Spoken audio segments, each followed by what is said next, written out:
Hello, my name is Ted Judy, and welcome to my fish room. In this episode of my video blog, I'm going to tell you about how I filter over 200 aquariums effectively, efficiently, and cheaply.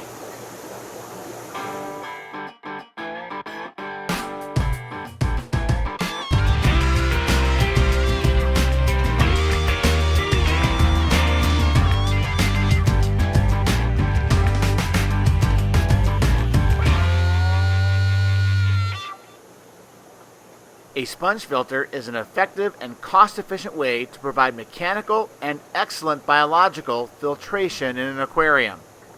The only disadvantages to sponge filters are that they do not provide a way to incorporate chemical media in the filter, and they're pretty unsightly in aquariums. But these are not display tanks. Who cares how they look?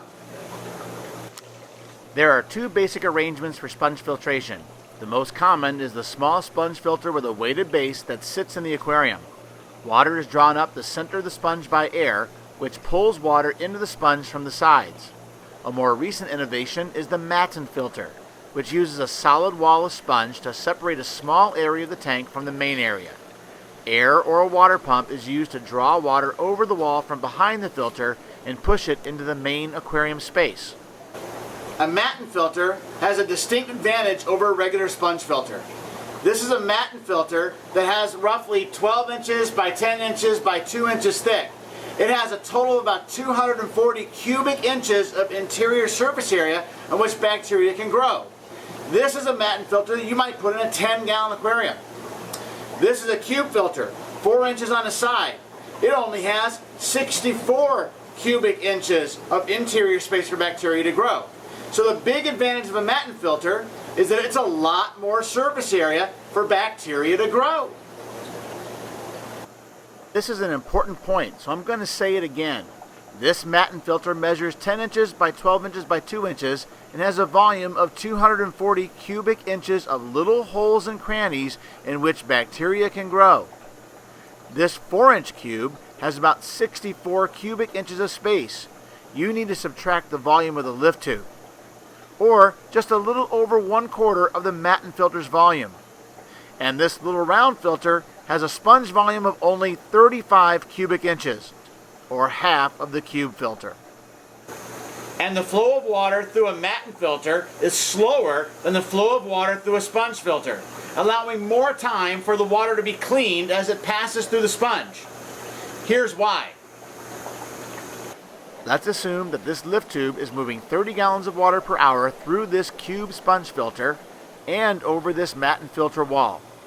The distance between the end of the lift tube and the sides of the cube filter is short, and there is very little open water space inside the filter that needs to be emptied before water can be drawn through the filter. So the amount of time needed for water to travel through the sponge is very short. The Matan filter, on the other hand, has a lot more water behind it that the lift tube must empty as it pulls water through the sponge wall. The rate of flow through the lift tube is the same, but there is a much greater volume of water to move, so the water has less velocity and stays in the filter longer. So water is traveling slower through a Matan filter than it is through a little sponge filter like this. That means that the velocity of water, the force of water going into the little filter, is greater than it is in the Matan filter.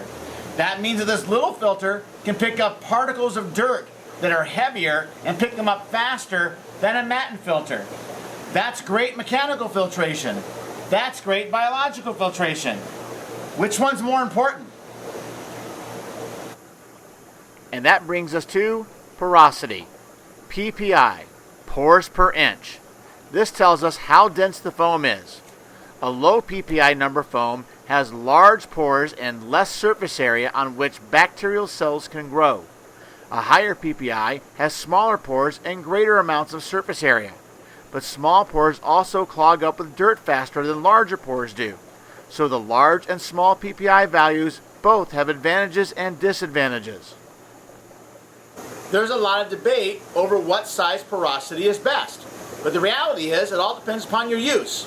If you're raising a lot of really small fish with really small fry, or shrimp for example, You want a filter with a very high porosity, lots of little small pores, so that the shrimplets and the baby fish don't get sucked up in the filter. If you've got big messy cichlids, maybe you want something with really big pores to collect all that dirt and detritus better. For my use, I want something right in the middle. I use a lot of 15 ppi and a lot of 10 ppi, and I find that it does a good balance between collecting dirt and providing good biological filtration. Not all sponge material is the same. There are two types used in sponges that are safe for fish. Polyethylene is the most common, least expensive, and shortest lived. Eventually, it will break down in water, become soft, and need to be replaced. Polyethylene is also damaged by acids and bases, so cleaning these sponges with anything stronger than vinegar or a very weak bleach solution will ruin them. Polyether foam, on the other hand, is highly resistant to water, acids, and bases. It lasts for a very long time. Dare I say a lifetime? Maybe. I have some polyether sponges that are getting close to 10 years old with constant use, and I clean them with muriatic acid. Not possible with a polyethylene sponge. The polyether foam sponges that I use are Porosity foam, and they come from Step Montana at SwissTropicals.com. When you compare the value of polyether to polyethylene, these sponge filters last a long time, and they're the most efficient and cost-effective way to filter your fish room.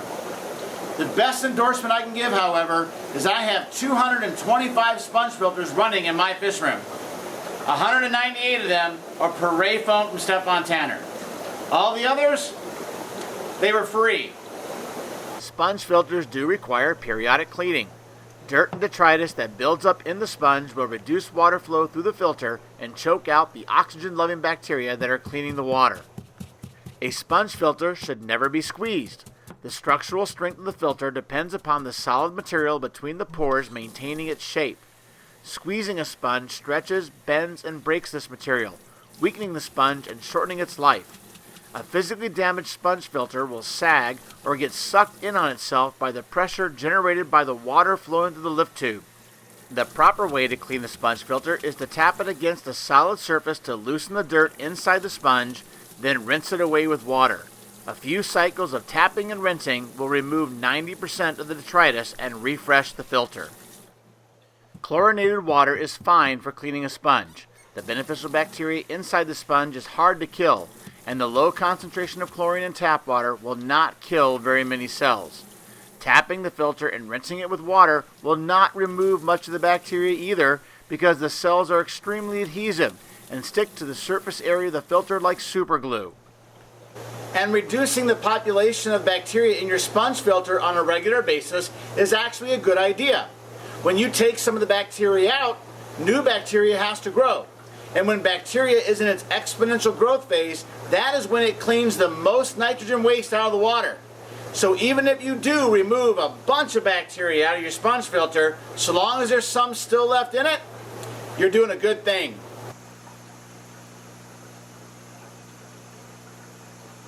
The last thing I want to show you about dealing with sponge filters is how to deal with calcification. The water in my fish room is extremely hard and alkaline. All this little brown stuff you see on the inside of the tank and outside the sponge filter, that is calcium carbonate that is precipitated out of the water when the air from the sponge filter hits it. It leaves that crusty stuff you might see around your bathtub as a ring if you have hard water in your home as well. That will eventually clog your sponge filter, and you have to take care of it. Acid will remove the calcification, but the type of sponge the filter is made of will determine how strong an acid you can use. If the sponge is the weaker, softer polyethylene, then the strongest acid you can use is mild white vinegar, and even that will eventually damage the filter. A polyether sponge, however, is very resistant to acids, so you can use a stronger solvent. I use a product called Acid Magic, which is a muriatic acid product that is not as harsh or dangerous as pure muriatic acid. I put the sponge into a bucket of reverse osmosis water because the alkalinity of my tap water will neutralize some of the acid, and then I pour about half a cup of Acid Magic directly into the center of the filter. It bubbles up like a volcano. All that gas is being released by the chemical reaction between the calcium deposits and the acid. I let the filter sit in the solution for a few hours, moving the filter in and out a few times to renew the acidity inside the sponge. Eventually, the reaction will stop bubbling. I rinse the sponge out with tap water and set it aside to dry before it is reused. This level of cleaning will destroy the bacteria in the sponge, so what you are left with is basically a raw filter that will need time to season and mature once it is placed back into the aquarium. I have other types of filtration in my fish room as well. Canister filters, power filters, UV sterilizers, and they all have their purpose and are used occasionally, especially on display tanks, or if I need to add chemical media like carbon to clean a tank up a little more. But the workhorse in my fish room is a sponge filter. It is the most cost-effective and efficient way to filter hundreds of aquariums without breaking the bank. So if you're setting up a fish room, go with sponge filters and get the polyether sponge filters. You'll be happy that you did. Thank you for watching Ted's Fish Room. Next time, I'm going to tell you how we use air to drive these filters.